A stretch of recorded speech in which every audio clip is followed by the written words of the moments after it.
La plupart des gens commettent l'erreur de supplier pour de l'attention, de courir après ceux qui les ignorent et de montrer de la désespérance lorsqu'ils sont rejetés. Sans le savoir, ils remettent tout leur pouvoir émotionnel sur un plateau à ceux qui veulent les blesser.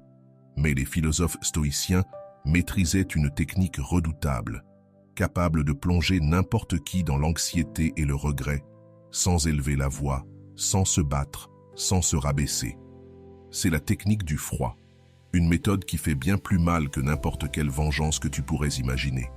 As-tu déjà été ignoré par quelqu'un d'une manière qui fait plus mal que n'importe quelle dispute ou confrontation? As-tu déjà senti ce pincement à l'estomac quand tu réalises que la personne t'a simplement traité comme si tu n'existais pas? Il y a une raison pour laquelle cela fait si mal. Et aujourd'hui, tu vas découvrir comment utiliser cette arme psychologique à ton avantage. Prépare-toi à découvrir comment devenir émotionnellement intouchable, tout en faisant goûter à ceux qui t'ont blessé l'amertume de leur propre médecine. Cette technique te transforme de victime en prédateur émotionnel, simplement grâce au pouvoir de l'indifférence calculée. Première étape, le froid invisible. Connais-tu cette sensation étrange quand tu réalises que quelqu'un a changé envers toi? Ce n'est pas flagrant, pas direct, mais tu sens qu'une barrière s'est dressée. La personne est là, elle te parle, mais c'est comme si un mur de glace s'était installé entre vous deux. Tu essaies de passer à travers, mais rien n'y fait. Voilà la première et plus puissante leçon de cette méthode ancestrale, le froid invisible. Ce n'est pas une attaque, ce n'est pas une dispute, c'est une distance subtile qui déstabilise. L'autre ne comprend pas ce qui a changé, mais ressent dans sa peau que quelque chose n'est plus comme avant.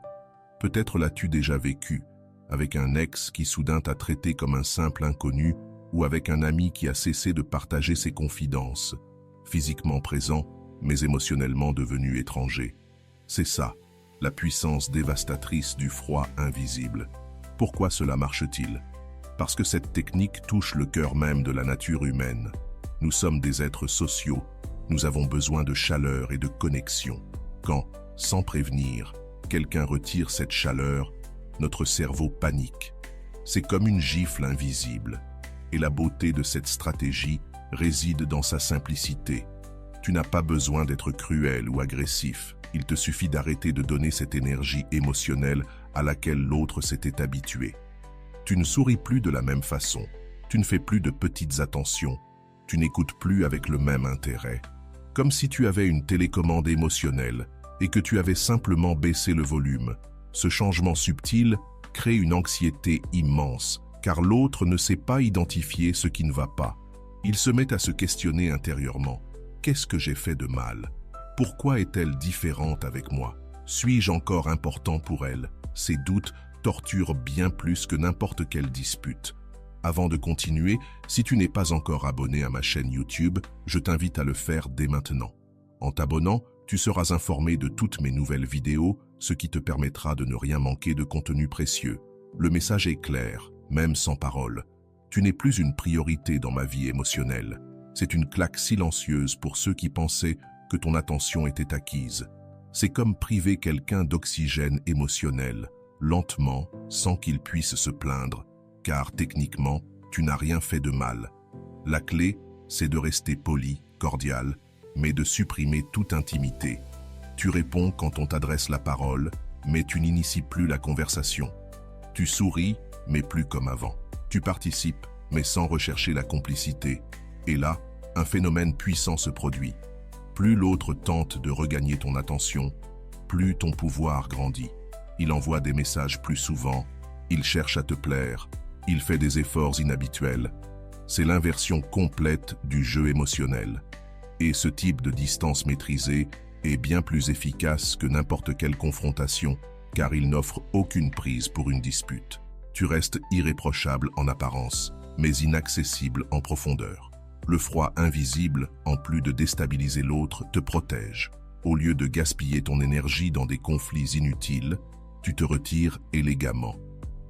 Tu portes une armure transparente, ton cœur est protégé, mais tu restes socialement présent. Cette méthode est particulièrement redoutable dans les relations où tu étais sous-estimé, voire pris pour acquis. Dès que tu retires ce flux d'attention et d'affection, l'autre ressent immédiatement un vide, comme quelqu'un qui arrête un médicament et réalise à quel point il en dépendait. Et le plus puissant, c'est que ce changement doit être subtil, progressif, presque imperceptible. Comme une température qui baisse lentement, l'autre finit par avoir froid, sans savoir quand cela a commencé. Mais le froid invisible n'est que la première étape.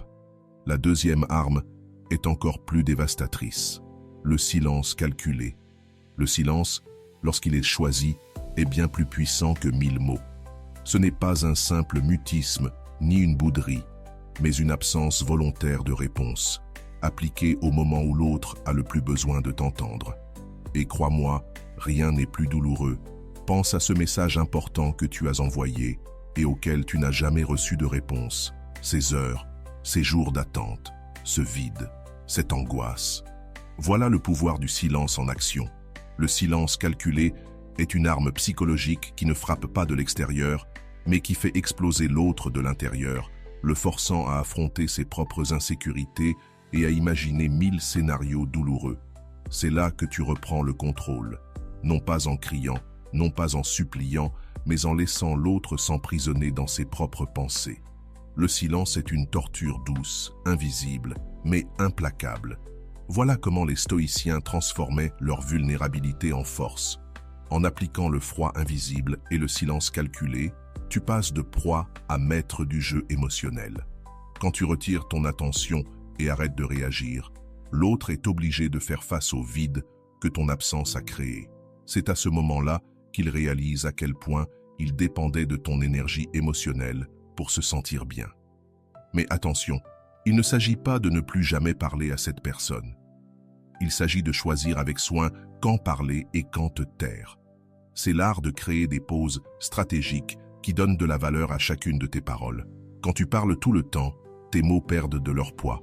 Mais quand tu privilégies le silence, chaque mot devient de l'or. Le moment le plus puissant pour utiliser le silence est juste après une dispute, là où l'autre s'attend à ce que tu cries, que tu te défendes, que tu expliques. Et pourtant, tu ne dis rien. Pas d'explication, pas de justification, pas de combat. Tu restes simplement silencieux. Cela désarme totalement, car la personne était préparée à une guerre, pas à un vide. Il y a aussi le silence après une excuse. L'autre s'humilie, admet sa faute, demande pardon. Et toi, tu ne réponds rien. Tu n'acceptes pas, tu ne rejettes pas, tu restes muet. Ce silence crée un limbo émotionnel insoutenable, car l'autre ne sait pas s'il a été pardonné ou non. Le silence est encore plus puissant avec les personnes habituées à insister. Tu connais ces gens qui bombardent de messages quand tu ne réponds pas immédiatement. En gardant ton silence face à cette pression, tu leur enseignes une leçon précieuse. Ton attention ne s'achète pas à coups d'insistance.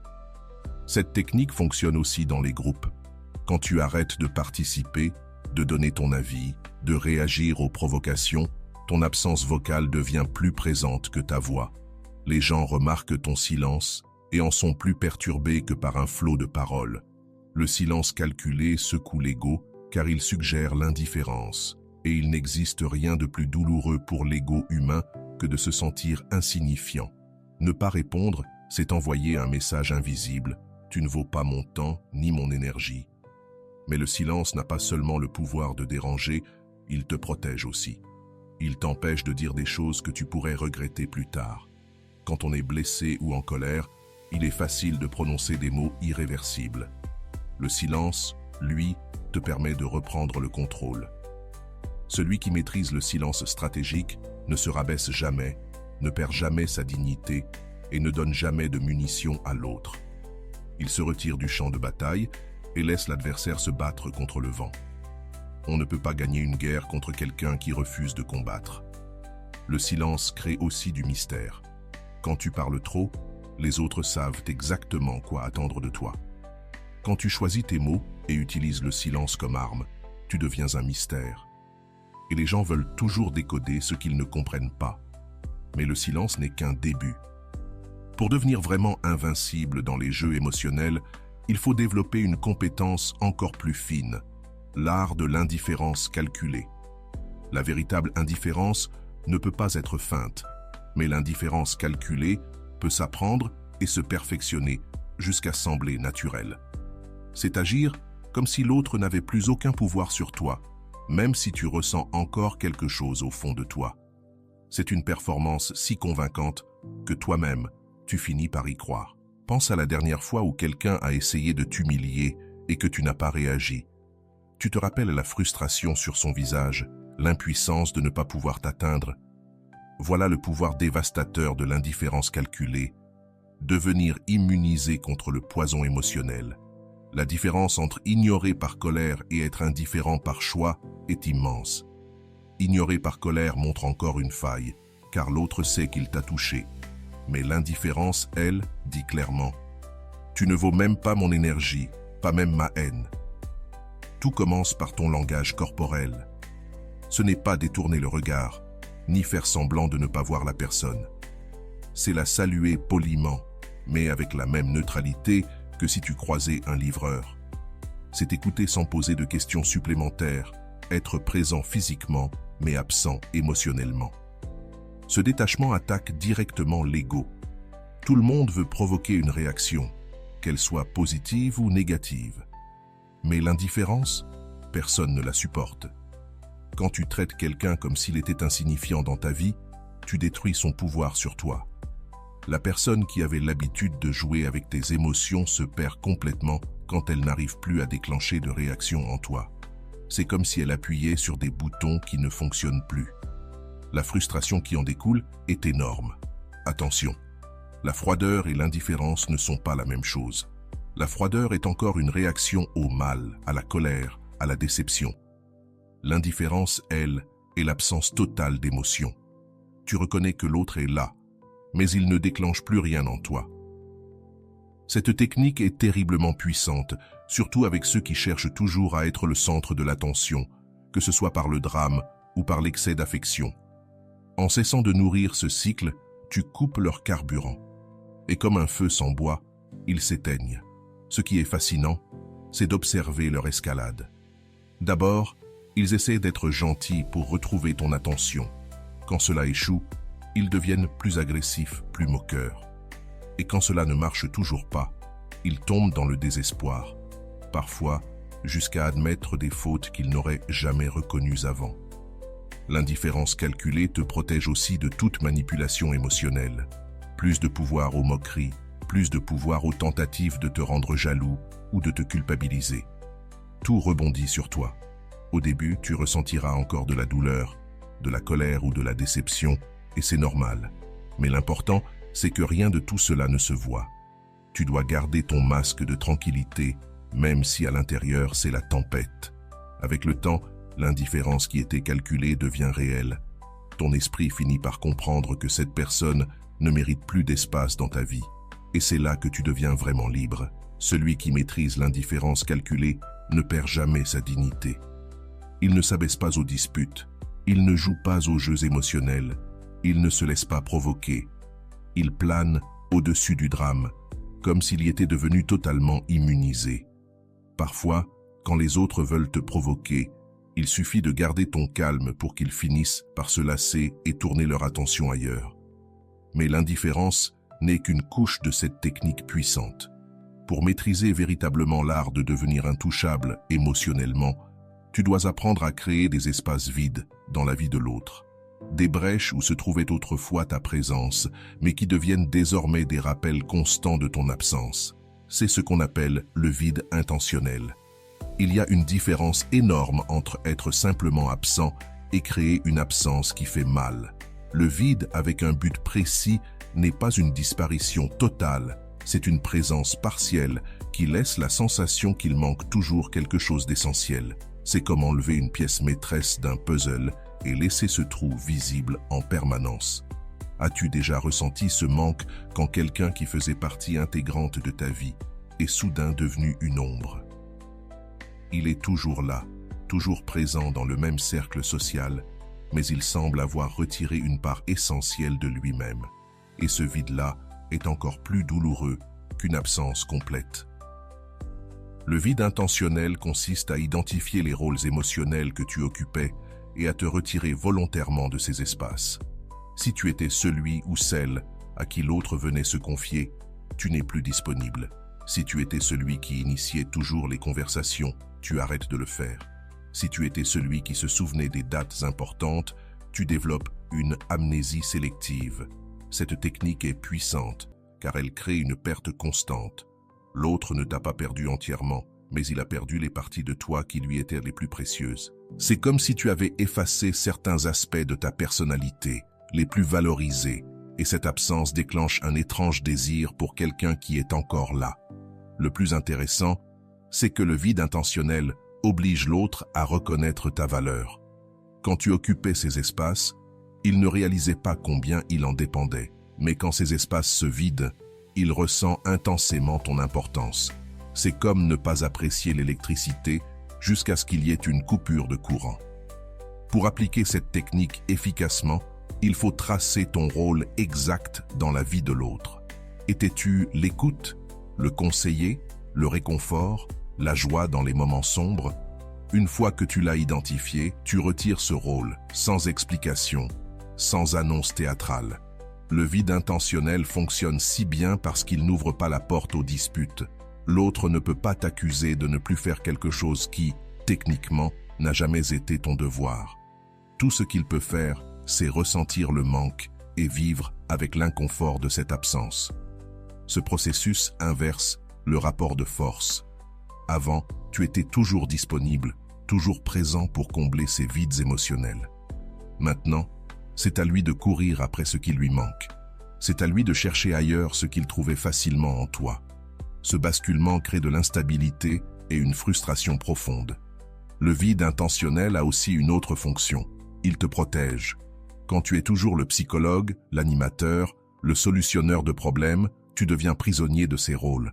En te retirant volontairement, tu récupères ta liberté émotionnelle et tu obliges l'autre à développer sa propre indépendance. Avec le temps, un phénomène puissant apparaît. L'autre commence à idéaliser les versions de toi qu'il a perdues. La mémoire a ce pouvoir étrange d'embellir ce qui n'existe plus. Il se souvient de vos moments partagés comme étant plus beaux qu'ils ne l'étaient réellement. Ton absence se remplit de souvenirs dorés. Et cette technique est encore plus efficace lorsqu'elle est appliquée graduellement.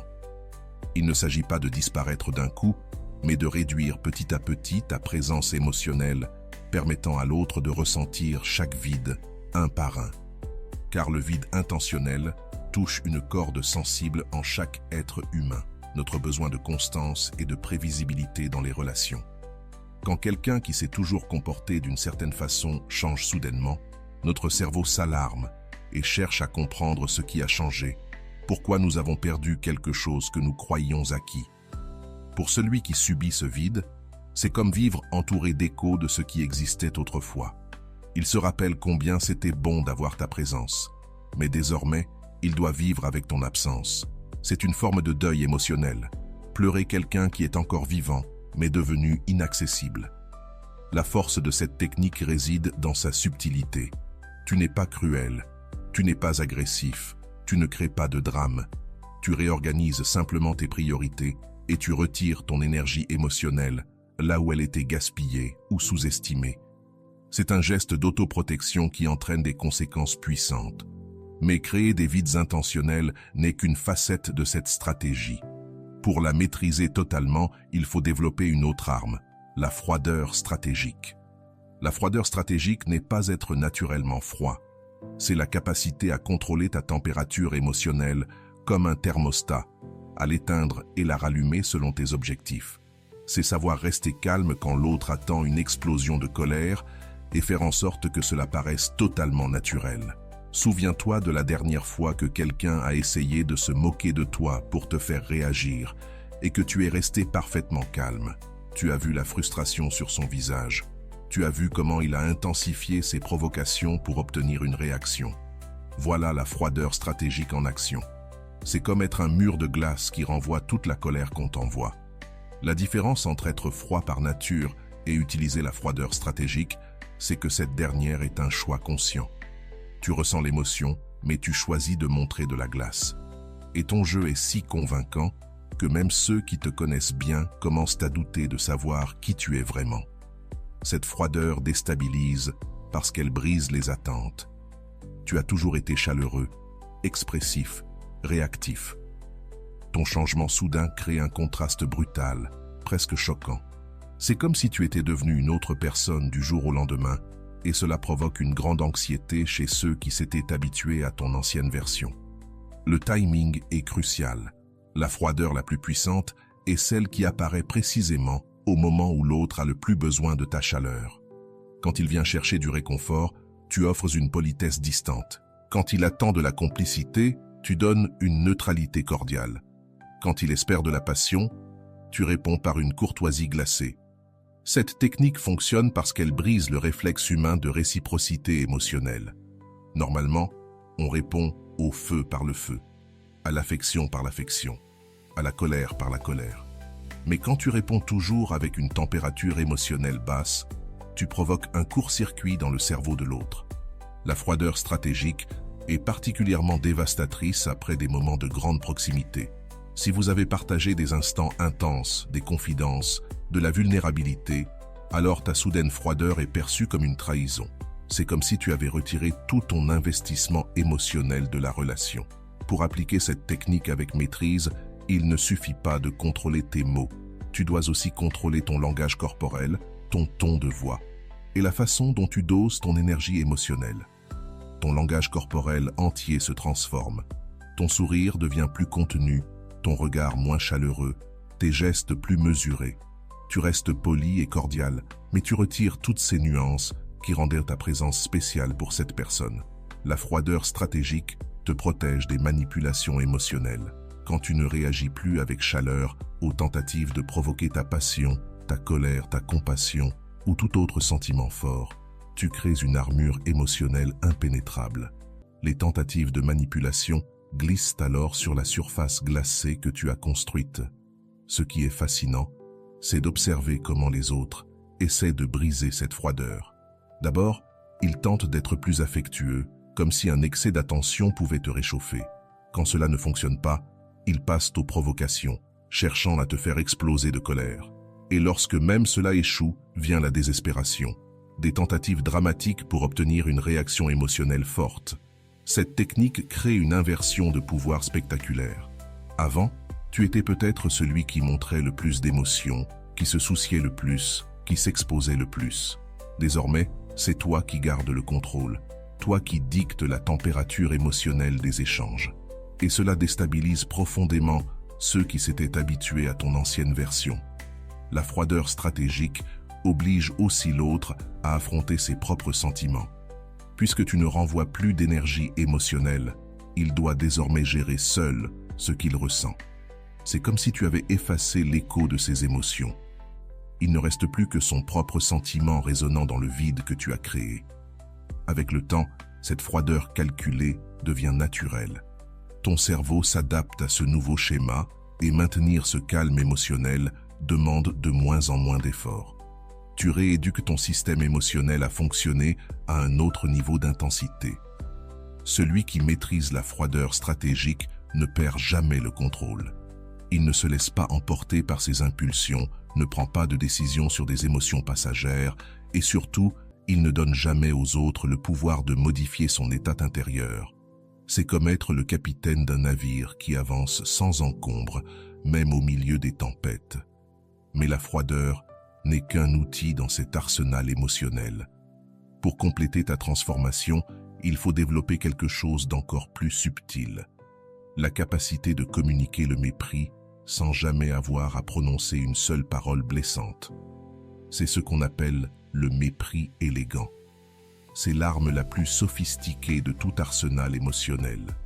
C'est la faculté de faire comprendre à quelqu'un qu'il est en dessous de ton niveau, sans le dire directement. C'est traiter la personne avec une politesse froide et distante, de sorte qu'elle se sente minuscule, sans jamais pouvoir pointer du doigt ce que tu as fait de mal. Tu as peut-être déjà rencontré quelqu'un qui, d'un simple regard, d'un sourire forcé ou d'un ton de voix particulier, t'a fait sentir inférieur. Ce n'était rien de grossier, rien de concret à reprocher. Mais tu savais que tu étais méprisé. Voilà la puissance dévastatrice du mépris élégant. C'est un coup émotionnel invisible, plus profond qu'une insulte, mais qui ne laisse aucune trace apparente. La vraie élégance est de ne jamais descendre au niveau de celui qui t'a blessé. Pas besoin de crier, d'insulter ou de faire un scandale. Ta supériorité s'exprime dans les détails. Un sourire qui ne touche pas tes yeux, un hochement de tête condescendant, ou encore un silence qui pèse plus que n'importe quel mot. Le mépris élégant frappe directement l'estime de soi. Il fait comprendre à l'autre qu'il n'a même pas droit à ton hostilité. Être ignoré est parfois plus douloureux qu'être détesté, car cela communique une vérité brutale. Il est devenu trop insignifiant pour provoquer en toi la moindre émotion authentique. Cette technique est une forme de communication indirecte. Tes paroles peuvent sembler neutres, mais ton ton, ton regard, ta gestuelle disent tout le contraire. C'est comme parler deux langues en même temps, l'une audible pour tout le monde et l'autre destinée uniquement à la personne ciblée. Le mépris élégant se cache dans des gestes minuscules, presque imperceptibles aux yeux des autres, mais qui frappent avec violence la personne concernée. Un salut froid, comme à un simple inconnu malgré l'intimité passée. Une écoute distante, comme si ses problèmes n'avaient aucune importance. Et c'est là que réside sa force. Le mépris élégant ne laisse aucune ouverture à la confrontation. La personne ne peut pas t'accuser d'être impoli, puisque techniquement, tu es resté correct. Tes mots sont cordiaux, mais l'autre ressent tout le poids de ton mépris, sans pouvoir se défendre. Tu crées ainsi une hiérarchie invisible. Tu ne lui dis pas que tu es supérieur, tu communiques simplement qu'il a perdu le droit d'être ton égal. C'est une dégradation sociale silencieuse, impossible à ignorer. La victime d'un mépris élégant se retrouve dans un terrible limbo émotionnel. Elle sent que quelque chose a changé, qu'elle est traitée différemment, mais elle ne peut pas dire précisément pourquoi. Cette incertitude est une torture, car elle empêche toute riposte claire. Ce qui est encore plus intéressant, c'est que cette technique fonctionne surtout sur ceux qui possèdent une certaine intelligence émotionnelle. Les personnes insensibles ou grossières peuvent passer à côté des subtilités, mais les plus sensibles, elles, perçoivent chaque nuance comme une gifle invisible. Le mépris élégant protège aussi ton image. Pour les observateurs extérieurs, tu restes poli, calme, irréprochable. Personne ne peut accuser ton comportement. Mais pour celui qui est visé, c'est une tempête intérieure. Avec l'entraînement, tu affines le contrôle de tes micro-expressions. Un sourire un peu trop court, une poignée de main trop mécanique, un intérêt manifestement fin. De minuscules détails qui créent un effet gigantesque. Souvent, celui qui subit ton mépris élégant va chercher désespérément à regagner ton estime. Il devient plus gentil, essaie de t'impressionner, recherche constamment ta validation. Ce comportement est la preuve que ta technique fonctionne. Inconsciemment, il a reconnu sa position inférieure. Le mépris élégant est une vengeance raffinée qui ne salit pas tes mains. Tu n'as pas besoin de complot, ni de ragot. Il suffit de réduire subtilement l'importance de l'autre, et sa propre estime de soi s'érode peu à peu. Cette technique est si puissante parce qu'elle attaque notre besoin fondamental, être respecté et reconnu socialement.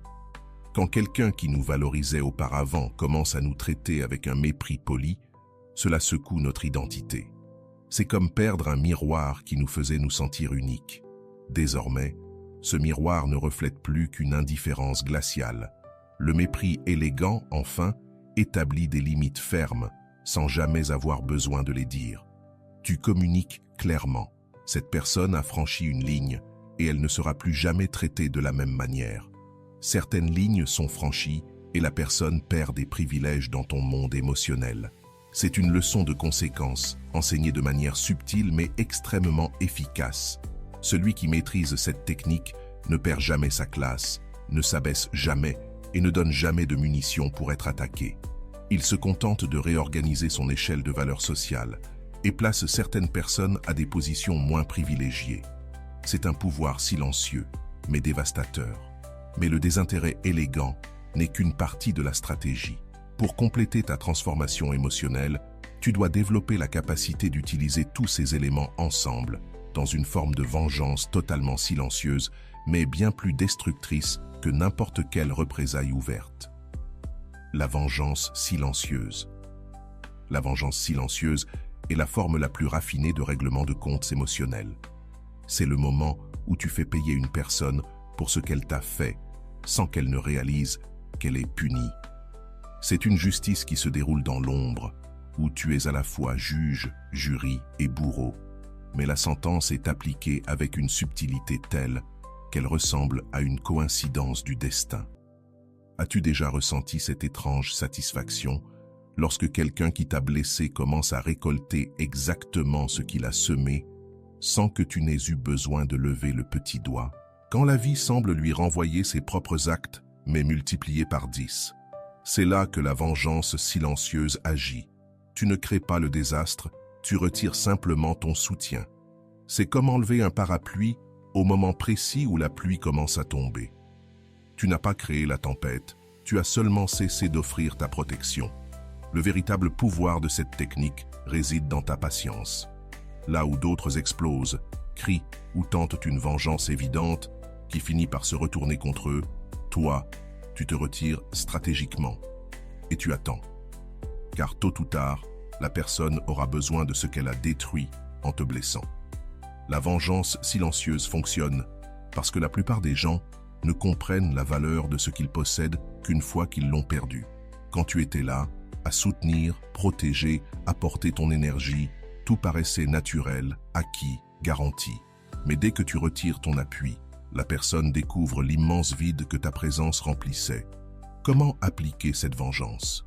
Pour l'appliquer avec maîtrise, tu dois identifier précisément ce que tu apportais de positif à la vie de l'autre. Était-ce ton soutien émotionnel qui lui donnait de la sécurité? Était-ce ta présence qui la faisait se sentir spéciale? Était-ce ta protection qui la préserverait de certaines conséquences? Peu importe ce que c'était, tu arrêtes simplement de le fournir. Et plus la personne était habituée à t'avoir comme filet de sécurité émotionnelle, plus l'impact est dévastateur. Avant, quand elle se trompait, tu étais là pour atténuer les conséquences. Quand elle doutait d'elle-même, tu étais là pour relever son estime. Mais désormais, elle doit affronter tout cela seule. De l'extérieur, cela ressemble souvent à de la malchance. Les autres voient la personne sombrer dans ses problèmes, devenir plus fragile, souffrir de conséquences qu'auparavant, tu l'aidais à éviter. Mais personne ne relie cela à ton absence stratégique. La vengeance silencieuse te protège également. Puisque tu n'as rien fait de mal directement, l'autre ne peut pas se venger. Tu n'as pas agressé, tu n'as pas détruit, tu as seulement cessé d'apporter ton aide, et personne ne peut exiger de toi que tu continues à être généreux ou protecteur. Avec le temps, la personne commence à regretter une version d'elle-même qui n'existe plus sans toi. Quand tu étais là, elle était plus heureuse, plus protégée, plus forte. Aujourd'hui, elle doit affronter seule toutes les tempêtes. C'est comme si elle avait perdu un super pouvoir dont elle n'avait même pas conscience, une leçon gravée à jamais. Cette technique est une leçon implacable, chaque action a un prix.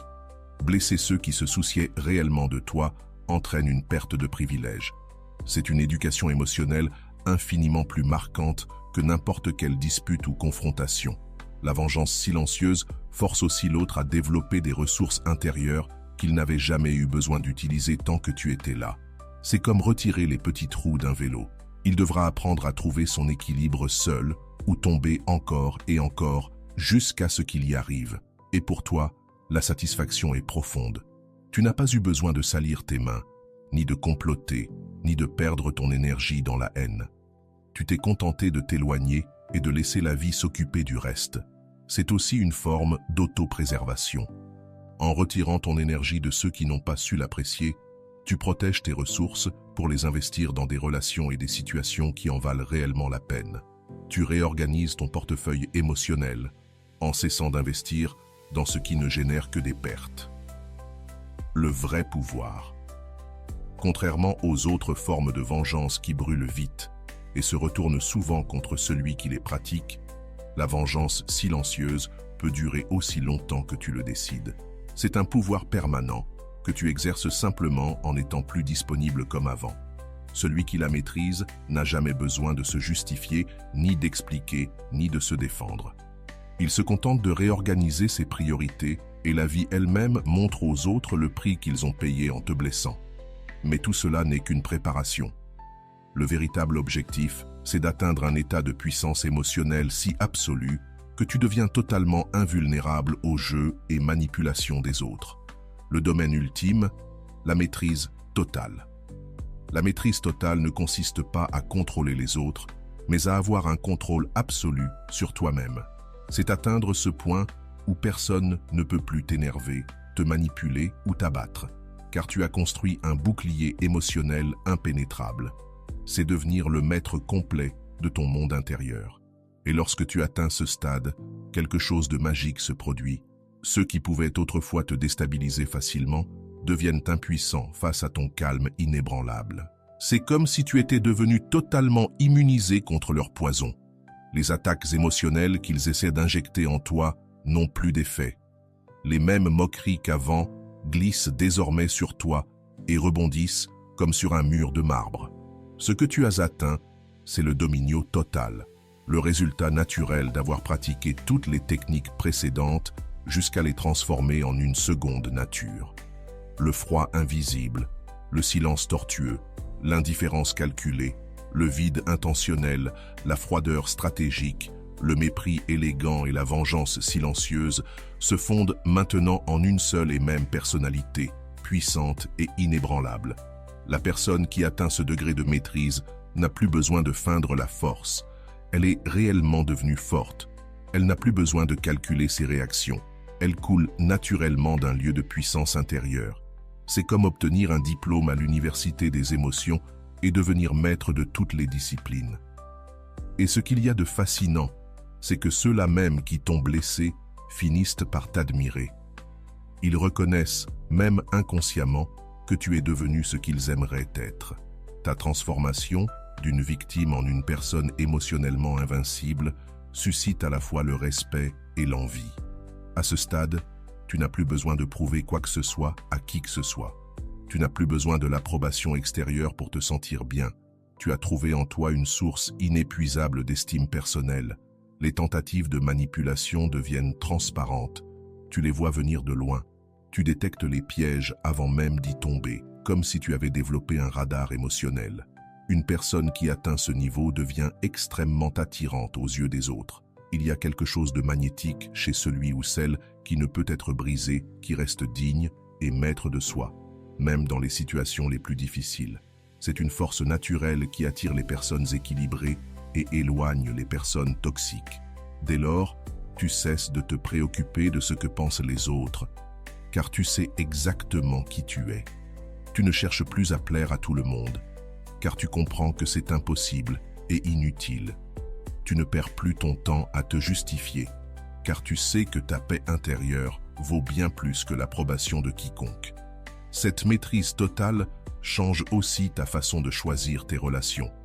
Tu ne te contentes plus de miettes émotionnelles, car tu sais que tu mérites le banquet complet.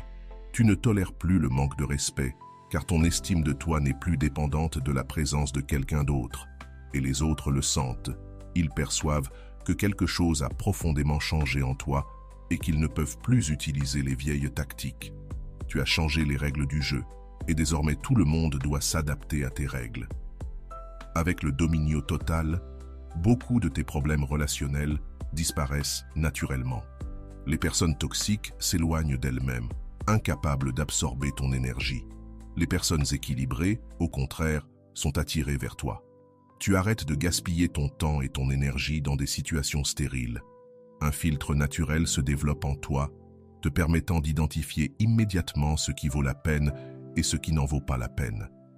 Ta vie devient plus simple, plus claire et focalisée sur ce qui compte vraiment.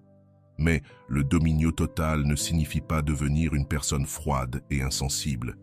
Cela veut dire que tu choisis consciemment quand et comment exprimer tes émotions. Tu ressens encore, tu aimes encore, tu t'impliques encore, mais tout se fait à tes conditions, à ton rythme, selon tes règles. Celui qui atteint ce stade devient une preuve vivante que la transformation est possible. Tu comprends que tu n'as pas à rester victime des circonstances ni des comportements des autres. Tu as toujours eu le pouvoir de choisir tes réactions. Et en choisissant tes réactions, tu choisis aussi ton destin émotionnel. Quand tu maîtrises complètement tes émotions, Tu n'as plus besoin de technique ni de stratégie. Tu deviens la technique. Ta force intérieure génère naturellement la bonne réponse. C'est comme si tu avais totalement intégré la sagesse stoïcienne et que tu vivais désormais depuis ce lieu de puissance absolue. C'est cela, la promesse de la technique du froid. Non seulement elle t'apprend à te défendre, mais elle fait de toi une personne si solide et équilibrée que plus personne ne peut te briser. La différence, c'est que tu ne portes pas seulement une armure, tu deviens invincible par nature. Le dominio total est ton destin. Si tu choisis de pratiquer avec discipline et patience, c'est la version la plus puissante de toi-même. Et lorsque tu l'atteindras, tu réaliseras que chaque moment de douleur en valait la peine. Car ce voyage n'est pas seulement un apprentissage pour faire face à ceux qui t'ont blessé. C'est la découverte du pouvoir qui a toujours été en toi, mais que tu n'avais jamais osé libérer. Chaque larme, chaque humiliation, chaque moment où tu t'es senti petit, tout cela t'a préparé à ce renouveau. La technique du froid ne sert pas seulement à te protéger. Elle te rend ta dignité, elle révèle ta force et elle restaure le respect de toi-même que tu avais oublié. Dans quelques mois, quand tu te regarderas dans le miroir, tu verras une personne puissante et inébranlable. Et tu comprendras que toutes ces batailles émotionnelles en valèrent la peine. Tu n'es plus celui ou celle que tu étais avant. Tu es devenu quelqu'un qu'on ne peut plus briser, quelqu'un qui choisit ses batailles, quelqu'un qui a compris que le vrai pouvoir n'est pas de blesser les autres, mais de devenir impossible à blesser. Et ce jour-là, tu remercieras même ceux qui t'ont fait souffrir. Car sans eux, tu n'aurais jamais découvert la force qui dormait en toi et qui n'attendait qu'à être éveillée. Si tu es arrivé jusqu'ici, permets-moi de te remercier profondément pour ton temps et ton attention consacrée à cette vidéo. Avant de partir, abonne-toi à la chaîne si ce n'est pas encore fait. Je te laisse ici 2 vidéos qui pourraient t'intéresser. Prends soin de toi et à bientôt.